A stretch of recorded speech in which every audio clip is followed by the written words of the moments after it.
주일을 맞이했습니다. 교회에서 예배드리지 못하고 각 가정에서 예배드리는 성도님들이 상당수가 계십니다. 오늘 성전에서 또 예배드리는 우리 성도님들과 함께 각 가정에서 예배드리는 성도님들 가정 위에 하나님께서 크신 은혜와 복을 내려주실 줄로 믿습니다. 금년 초부터 시작한 이 코로나19가 3, 4월에 그 이단 집단인 신천지를 중심으로 크게 확산이 되면서 3월 22일부터 사회적 거리두기가 시작이 되었고, 또 교회에서는 비대면 온라인으로 예배를 진행을 했었습니다. 그러다가 조금 완화되면서 이제 2m씩 거리를 띄워서 예배 드리는 것이 허용이 되었다가 5월 6일 날 이제 코로나 바이러스가 조금 주춤을 해지자 생활적 거리두기라 해서 교회에서 1, 2m 정도 개인적 거리를 띄우면서 이렇게 예배를 드렸습니다. 그러다가 또 지난 수요일 날 8월 19일부터 전국적으로 코로나19가 확산이 되면서 다시 이제 예배를 비대면으로 온라인 영상으로 예배를 드리라는 행정명령이 내려지면서 지난 19일부터 이제 또 영상으로 예배를 드리게 되었습니다. 우리 교회는 이 코로나19 발생 후 지금까지 모든 공예배를 예배당에서 예배를 진행하면서 또 온라인으로 병행해서 예배를 진행했기 때문에 지금 온라인으로 예배를 드리려 한다 해서 우리가 문제될 것은 별로 없습니다만은, 그러나 문제는 우리가 가정에서 영상으로 예배를 드리다 보니까 어떤 예배에 대한 어떤 집중력, 또 예배를 위해서 여러 가지 그 신앙적 예배 자세가 흐트러지면서 오히려 신앙이 퇴보하지 않을까 지금 상당히 염려들을 하고 있습니다. 직접 교회에 와서 예배를 드리는 것과 비교해 볼 때 아무래도 예배자로서의 어떤 진지함, 또 어떤 정성, 집중력 이런 것이 아무래도 가정에서 드리다 보면은 떨어질 수밖에 없습니다. 또 거기다가 이제 우리가 코로나 이전에는 예배 마치고 같이 식사를 하면서 성도의 교제를 나누고, 또 소그룹인 셀 예배를 통해서 더 이 소그룹이 강화되면서 그 교회가 더욱더 이렇게 견고하게 다져지며, 또 자치회라는 소그룹을 통해서 또 서로 교제를 하면서 교회가 든든하게 서갈 수가 있었습니다. 또 재직회 각 부서별로 여러 가지 사업들을 진행하면서 봉사활동을 하면서 우리의 신앙이 더욱더 성장하는 기회를 가졌습니다마는, 지금은 그저 예배 드리는 것 이 정도로서 우리가 만족해야 할 다른 모든 교회 프로그램과 모든 활동들을 중단해야 하는 이런 상황 속에서 결국 성도들의 신앙이 약화될 수밖에 없는 그런 어려운 지경에 처해 있습니다. 이런 상황 속에서 우리가 최소한 공예배만은, 공예배라는 것이 주일 대예배, 또 오후에 있는 성경 공부, 수요 예배, 새벽마다 드리는 새벽 기도회, 이런 그 공예배라도 우리가 열심히 참석하면서 코로나19가 안정될 때까지, 진정될 때까지 우리가 개인적 신앙을 잘 우리가 유지할 수 있어야겠습니다. 그래서 오늘은 참 예배자를 찾으시는 하나님이라는 제목으로 말씀을 전하면서 비록 당분간 각자의 가정에서 가족이 둘러앉아서 이렇게 영상으로 주일 예배를 드리지만은 예배당에 와서 예배 드린 것 그 이상으로 여러분들이 정말 진지함과 또 정성껏 예배를 드림으로 인하여 하나님께는 영광이요, 또 예배 드리는 성도님들 각 가정 위에 하나님의 크신 은혜와 복이 충만히 임하시기를 간절히 축원합니다. 우리가 행복하기 위해서는 5가지가 즐거워야 한다, 그렇게 말들을 합니다. 5가지가 뭐냐면은 눈과 입과 귀와 우리의 몸과 우리의 마음이 즐거워야 한다. 그래야 우리가 행복한 삶을 살아간다, 일반적으로 이렇게 이야기합니다. 자, 우리 믿는 성도들은 예배를 잘 드리면 우리는 행복한 삶을 누리게 됩니다. 한번 잘 생각해 보십시오. 먼저 우리의 눈, 우리가 영안을 열어서 보이지 아니하시나 살아계시는 하나님을 바라보며 하나님 앞에 예배 드릴 때에 우리의 눈이 즐거울 수가 있습니다. 우리의 입술로 하나님의 성호를 찬양하면서 우리의 입이 즐거울 수가 있죠. 우리의 귀, 강단에서 선포되는 하나님의 말씀을 귀 기울이면서 우리의 귀가 즐거울 수가 있습니다. 우리의 몸, 주일 예배를 위해서 열심히 준비하는 과정 속에서 우리의 몸이 즐거우며, 또 하나님 앞에 예배를 드리면서 우리의 마음이 또한 즐거워집니다. 이렇게 우리는 예배를 통해서 우리가 행복해질 수가 있다는 것이죠. 5가지 요소들이 다 즐거워질 때 우리는 행복을 누릴 수 있다는 것입니다. 데이빗 핑크라는 세계적인 정신위생학자는 사람이 마음의 안정과 평화를 누리기 위해서는 4가지가 필요하다고 말을 합니다. 첫째는 일이 있어야 되고, 둘째는 쉼이 있어야 되고, 셋째는 사랑해야 하고, 4번째는 예배를 드려야 한다. 그렇게 4가지를 이야기합니다. 첫째는 일입니다. 일하지 않고 로또 복권 당첨만을 기다리다가 일확천금을 얻은 사람들 가운데 행복한 삶을 누린다는 이야기는 별로 들어본 적이 없습니다. 오히려 정반대로 그렇게 일확천금을 했지만은 오히려 불행한 삶을 살고 있다는 말을 우리가 종종 듣습니다. 일을 하지 않고 우리가 행복한 삶을 누린다는 것은 기대하기 어렵다는 것이죠. 그 다음에 쉼, 열심히 일도 해야 되지만 또 적당한 쉼이 필요합니다.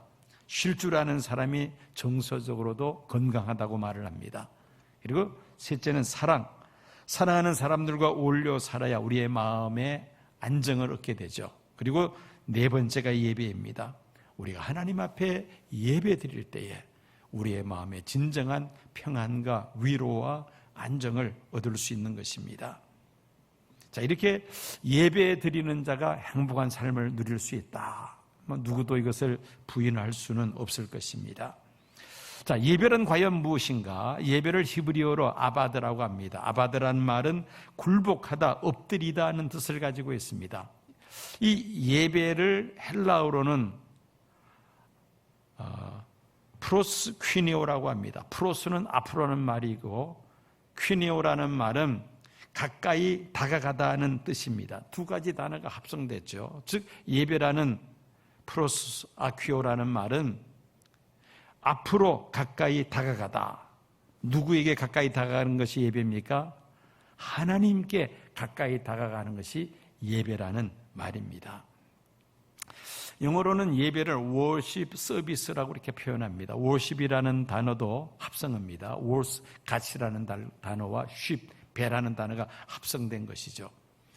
뜻은 가치 있는 것을 담고 있는 것, 이게 이제 worth라는 단어의 뜻입니다. 가치 있는 것을 담고 있다. 서비스는 하나님 앞에 드린다는 뜻이죠. 하나님 앞에 드린다. 가장 가치 있는 것을 하나님 앞에 드리는 것, 이게 바로 예배라는 것입니다. 그러니 예배가 얼마나 중요한 것인가 우리가 다시 한번 생각하게 됩니다. 하나님께서 이스라엘 백성들을 출애굽시킨 목적이 있었죠. 모세가 바로 왕에게 가서 뭐라고 하나님 말씀을 전합니까? 하나님께서 말씀하셨는데 이스라엘 백성들이 광야로 사흘 길쯤 가서 이스라엘 하나님 여호와께 예배 드리기를 원하신다라고 하나님의 말씀을 바로에게 전합니다. 하나님이 바라시는 것은 이스라엘 백성들이 하나님 앞에 예배 드리는 것이라는 말씀입니다. 그런데 바로 왕은 거절하죠. 10가지 재앙이 쏟아지고 나서야 비로소 이스라엘 백성들을 바로 왕이 내어놓습니다. 이스라엘 백성들은 출애굽하여 그리고부터 그들은 하나님 앞에 예배를 드리기 시작합니다. 여러분, 오늘날도 마찬가지죠. 교회가 하는 많은 사역들 가운데서 가장 중요한 사역은 바로 예배입니다. 교회는 모여서 교육도 하고 또 봉사도 하고 친교도 하고 선교도 하고 여러 가지 많은 활동들을 합니다마는 그 가운데서 가장 우선적이고 가장 중요한 것은 바로 예배입니다. 예배가 가장 중요하다는 말이죠.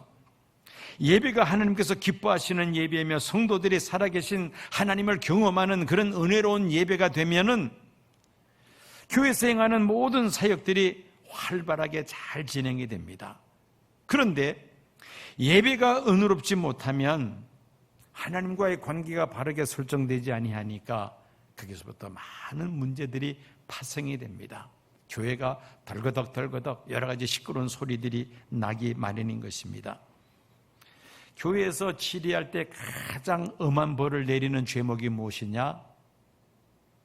예배 방해죄입니다. 예배 방해죄.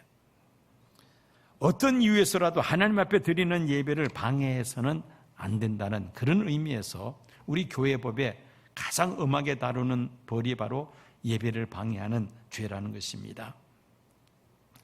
하나님께서 우리를 죄 가운데서 건져주시고 우리를 하나님의 자녀로 삼으신 그 목적이 어디에 있습니까? 하나님께 예배드리기 위함입니다.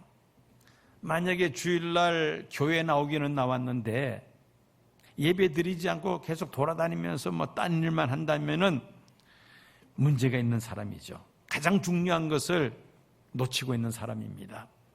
이런 사람은 신앙이 제대로 자라지를 못하죠.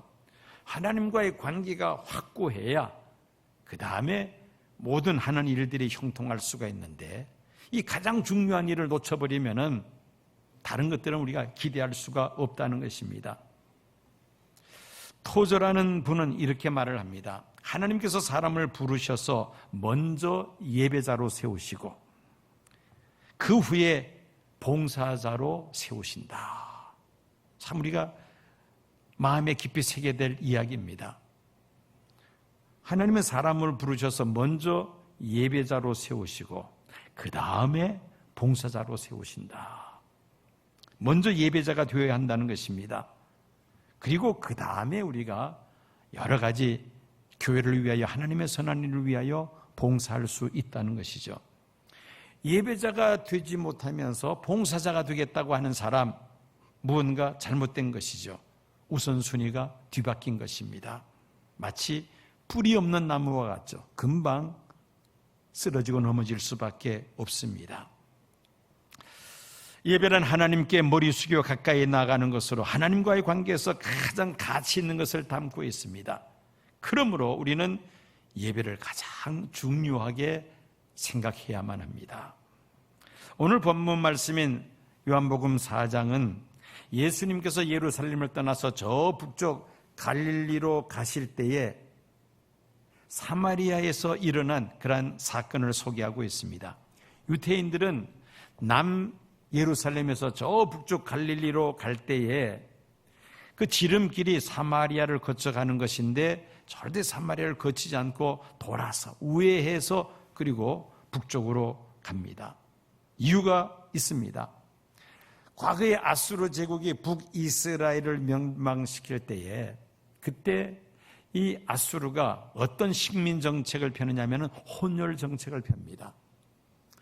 외국 사람들을 사마리아로 강제로 이주시켜서 사마리아에 살고 있는 유대인과 그리고 이방인들이 서로 결혼을 하게 합니다. 그래서 많은 혼혈아들이 출생이 되죠. 모세오경에 의하면은 이방인과의 혼인을 엄격하게 금하고 있습니다. 왜냐하면은 이방인과 결혼하게 되면은 이방인이 섬기는 신과 우상들을 이스라엘 백성들로 끌고 들어온다는 겁니다. 그래서 이방인과의 결혼을 엄격하게 모세오경은 금하고 있습니다. 사마리아 사람들이 아수르 제국에 의해서 강제적으로 이방인과 결혼하면서 그들의 피가 그만 섞여버리게 됩니다. 남유다 사람들은 사마리아 사람들을 사람 취급하지 않습니다. 짐승처럼 취급하면서 무시했죠. 그래서 남유다 사람들이 예루살렘에서 갈릴리에서 예루살렘으로 오갈 때에 절대 사마리아를 통과하는 법이 없습니다. 길을 가다 사마리아 사람이 오면은 아예 외면하고 그리고 마주치지 않도록 피해서 가곤 합니다. 그런데 예수님은 예루살렘에서 갈릴리로 가실 때에 사마리아를 우회하지 않고 오히려 사마리아에 들어가십니다. 수거라는 동네 우물가에 쉬고 계십니다. 때마침 물을 기르러 온 사마리아 여인과 대화를 나누게 되죠. 그러다가 갑자기 여인으로부터 질문을 받습니다. 남유다 사람들은 예루살렘에서 예배를 드려야 한다고 하고 북이스라엘 사람들은 그리심산에서 예배를 드려야 한다고 하는데 어디에서 예배를 드리는 것이 옳은 예배입니까라고 이 사마리아 여인이 예수님께 질문을 던집니다. 그리심산과 예루살렘 예배 드리는 장소가 두 곳으로 나뉘어진 그 역사적 배경을 보면 이렇습니다. 솔로몬 왕이 죽은 다음에 이스라엘은 북이스라엘 남유다 나라로 둘로 쪼개지죠.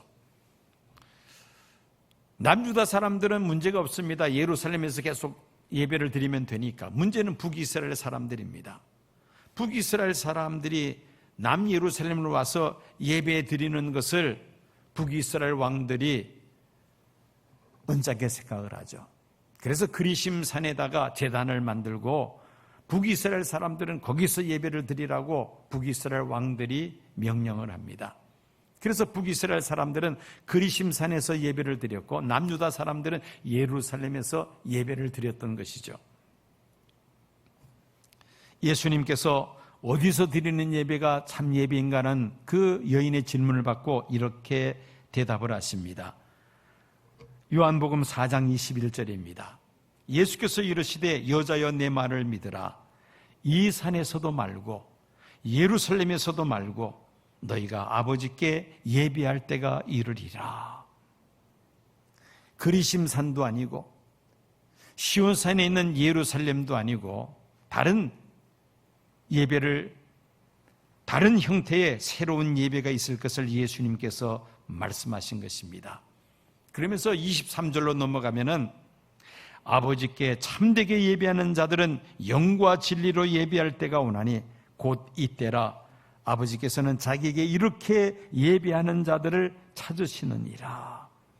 예수님은 기존의 레위기에 기록된 그런 방식의 예배가 아니라 예수 그리스도로 말미암는 새로운 예배가 시작될 것을 말씀하셨던 것이죠.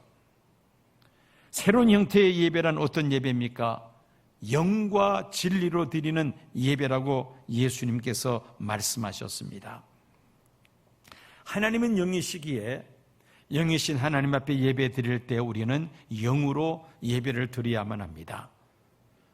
하나님께서 사람을 지으실 때에 하나님의 형상을 따라 사람을 지으셨다고 성경은 말씀합니다.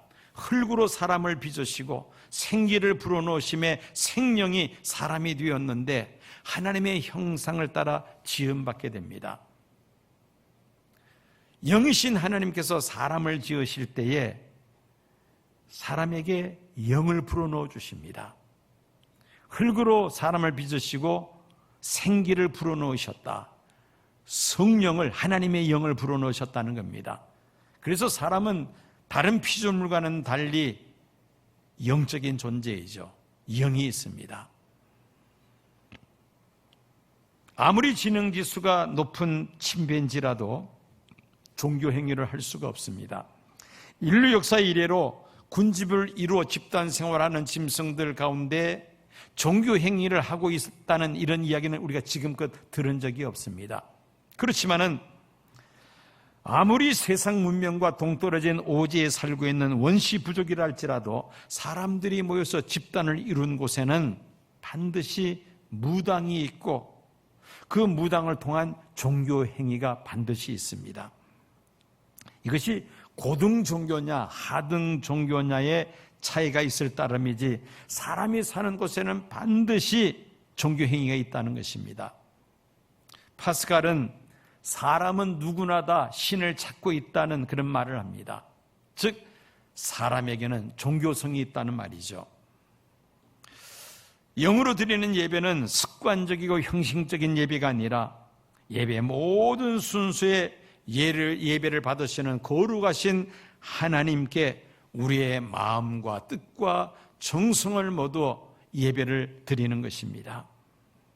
하나님께서 기뻐 받으시는 예배란 바로 영으로 드리는 예배, 이것이 바로 성령의 감동이 있는 그런 예배가 되는 것입니다. 그래서 예배 순서를 진행하는 사회자, 또 대표 기도자, 설교자, 예배를 위해서 돕는 또 예배위원들, 찬양대, 기악부, 반주자, 모든 예배에 참여하는 사람들은 그야말로 영으로 하나님 앞에 예배를 드려야 합니다. 온 몸과 마음과 정성을 다해서 영이신 하나님 앞에 예배를 드려야 한다는 것입니다. 성도들은 어떻습니까? 정성된 예물을 준비하고 단정한 예배 복장을 갖추고는 그리고 예배에 정성껏 예배를 드려야 합니다.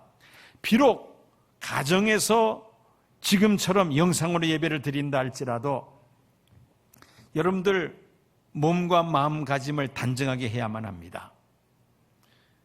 잠옷을 입고 씻지도 않고 머리가 헝클어진 상태에서 그래서 아무렇게나 이렇게 앉아서 예배 드린다. 하나님께서 그런 예배는 기뻐하지 아니하시죠. 그렇게 예배 드리는 사람들은 필경 은혜도 되지 않을 겁니다. 반면에 비록 가정에서 드리는 예배를 할지라도 정말 깨끗하게 씻고 몸가짐을 하고 또 단정하게 옷을 입고 온 가족이 둘러앉아서 집안 정리도 깨끗하게 한 상태에서 정말 경건하게 하나님 앞에 예배 드린다면 하나님께서 그 예배를 기뻐 받으시고 또 그렇게 예배 드리는 그 가정은 분명히 예배를 통해서 은혜를 받을 것입니다. 결국은 우리가 어떤 마음 자세로 예배를 드리느냐에 따라서 그것이 형식적인 예배가 될 수가 있고 영으로 드리는 예배가 될 수 있다는 것입니다. 코로나19로 인해서 이제 각 가정에서 이렇게 영상으로 예배를 지금 진행하고 있는데 우리 성도님들 사람 앞에 드리는 예배가 아니라 하나님께 드리는 예배인 만큼 정말 몸과 마음가짐을 단정하게 하고 정성을 다해서 하나님 앞에 예배를 드린다면 이 성전에 임하는 하나님의 은혜의 역사가 여러분들 가정에서도 동일하게 일어나게 될 것입니다. 영으로 예배를 드려야 되겠다는 말씀을 여러분들이 다시 한번 마음에 새기시기를 바랍니다. 요즘 젊은 세대들은 현금을 가지고 다니지 않죠. 그냥 카드만 있으면은 돈으로 해결할 수 있는 문제들은 다 처리할 수가 있습니다. 그래서 헌금하는 것도 젊은 세대들은 온라인으로 이렇게 송금을 하기를 좋아합니다.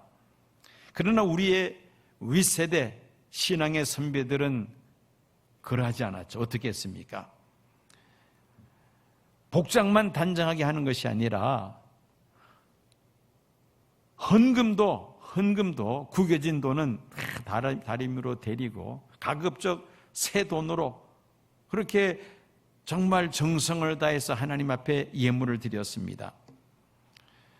오늘 이 시대의 문화와 비교한다면 도저히 우리가 비교할 수 없는 그런 상황이겠습니다만은 그런 형식적인 것이 사실 중요한 것은 아닙니다. 새 지폐냐 헌 지폐냐 현금으로 헌금하느냐 온라인으로 헌금하느냐 사실 그게 중요한 것은 아니죠. 얼마나 여러분들이 정성된 예물을 하나님 앞에 헌금으로 드리느냐 이게 중요한 것입니다. 하나님께서 기뻐하시는 영으로 드리는 예배란 거룩하시고 영이신 하나님께 우리의 온 몸과 마음과 정성과 뜻을 다하여 하나님 앞에 예배 드리는 것입니다. 이것이 바로 하나님께서 원하시는 예배요 이렇게 예배 드리는 자를 하나님은 찾으신다고 말씀하고 있습니다. 오늘 예배에 참여하신 모든 성도님들, 온라인으로 또는 오프라인으로 교회에서 또는 가정에서 어디서 예배 드리는지 간에 영이신 하나님 앞에 정말 영으로 신령으로 예배 드리는 성도님들 되시기를 축원합니다. 자, 그리고 하나님이 기뻐하시는 예배는 진리로 드리는 예배입니다. 예수님은 내가 곧 길이요 진리요 생명이라고 말씀하셨습니다. 진리로 드리는 예배란 예수님을 구세주로 영접을 하고, 그리고 하나님과 우리 사이의 중보자 되시는 예수 그리스도를 통하여 예수 그리스도로 말미암아 하나님 앞에 드리는 예배, 이것이 바로 진리로 드리는 예배입니다. 예수 그리스도만이 우리의 구세주이심을 고백하며 중보자이신 예수님을 통하여 하나님께 드리는 예배, 이것이 바로 진리로 드리는 예배입니다. 그리고 또 하나 우리가 생각해야 될 것은 진리의 말씀이 선포되는 예배, 이것이 바로 진리로 드리는 예배입니다. 예배를 드릴 때에 오늘 이 시대의 성도들 향한 하나님의 뜻이 무엇인가를 설교자는 깊이 말씀을 묵상하면서 그 말씀을 전파하며, 말씀을 듣는 성도들은 이것이 사람의 말이 아니라 하나님의 말씀으로 아멘으로 받아들일 때에 이런 예배가 바로 진리로 드려지는 예배가 된다는 말씀입니다. 여러 해 전에 브리티시 위클리라는 주간지의 편집자에게 이런 편지가 날아왔습니다. 목사님들은 설교에 상당히 큰 비중을 두고 설교 준비에 많은 시간을 보내는 것으로 알고 있습니다. 저는 지난 30년간 아주 규칙적으로 예배에 참석해 왔고, 그동안 제 추산이 정확하다면 적어도 3,000번 이상의 설교를 들었을 것입니다. 그러나 제가 놀라는 것은 그 설교 중에 단 한 편도 지금 내 기억에 남아있는 것은 없다는 것입니다. 목사님들의 설교 듣는 시간을 달리 썼다면 더 유익하지 않았을까 하는 생각이 듭니다. 자, 이분의 편지는 이 설교 무용론입니다. 본인이 그 3,000번 이상 설교를 들었지만은 기억에 남는 것이 하나도 없기 때문에 이 설교 무용론을 이야기하고자 했다는 겁니다. 이 편지가 이 주간지에 공개되면서 수주 동안 평신도들과 성직자들 간에 이 설교 찬반론이 본물 터지듯이 쏟아져 나왔습니다. 그러다가 이 주간지 회사에 이런 편지가 또 한 편의 편지가 날아오면서 그 편지가 소개되면서 이 논쟁은 종식이 되었습니다. 어떤 내용이냐? 저는 결혼한 지 30년이 되었습니다. 그동안 저는 32,850회 식사를 집에서 하였습니다. 거의 제 아내가 요리한 것입니다. 그런데 갑자기 저는 그 많은 식사 중에 한 끼의 메뉴도 기억할 수 없다는 것을 발견했습니다. 그럼에도 불구하고 그 많은 식사를 할 때마다 몇 끼 영양을 공급받았습니다. 저에게 만일 그 많은 식사가 없었더라면 오래전에 저는 영양 부족으로 이미 굶어 죽었을 것이라고 생각을 합니다. 이 글이 이제 소개되면서 설교에 대한 찬반론이 중단이 되었다는 것입니다. 내가 그 들은 말씀을 다 기억하지는 못하지만은, 그러나 그 말씀이 내 안에 계속해서 쌓이면서 내 영혼에 양식이 되면서 지금껏 내가 하나님 앞에 신앙생활을 유지할 수 있게 되었다는 것입니다. 진리로 드리는 예배는 예수님은 하나님의 아들이시요 나의 구세주가 되십니다.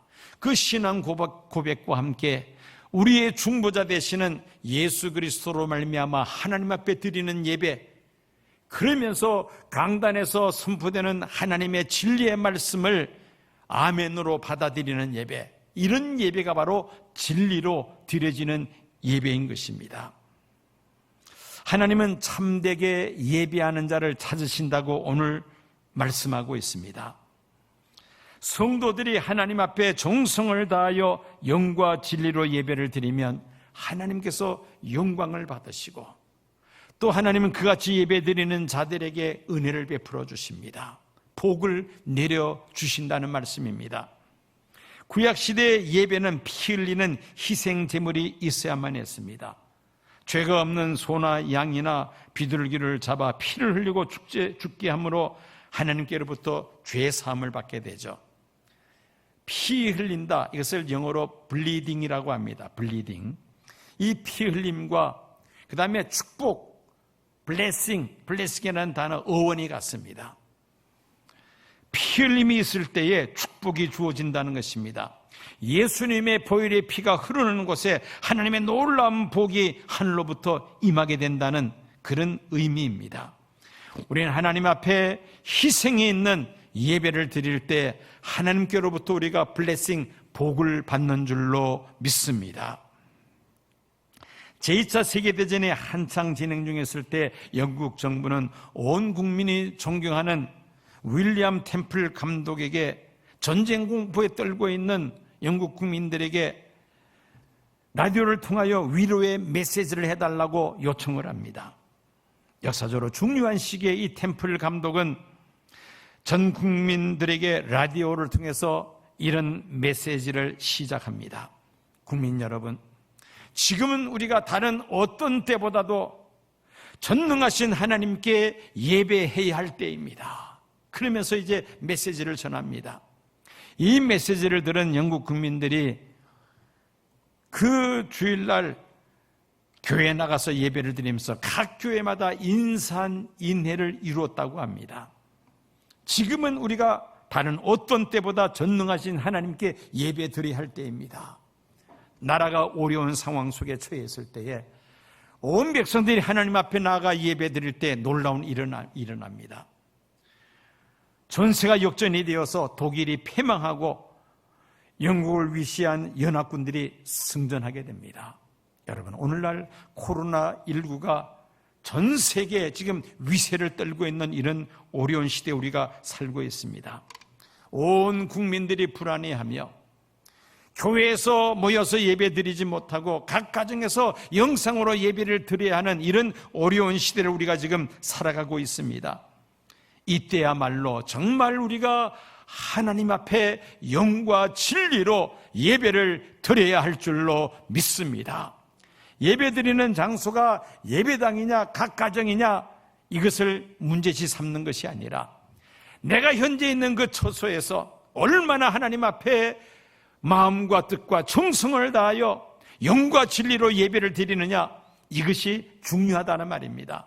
그래서 가정에서 한동안 우리가 예배를 드린다 할지라도 집안을 깨끗하게 정리하고 그리고 깨끗하게 씻고 머리도 단정하게 하고 옷도 입고 그 다음에 가족들이 둘러앉아서 비록 영상으로 드리는 예배이지만은 우리가 온 몸과 마음과 뜻을 다하여 하나님 앞에 예배 드릴 때에 우리의 예배를 하나님이 받으시고 영광을 받으시며 이렇게 영과 진리로 예배 드리는 성도들에게 각 가정에 하나님께서 놀라운 은혜와 복을 내려주실 줄로 믿습니다.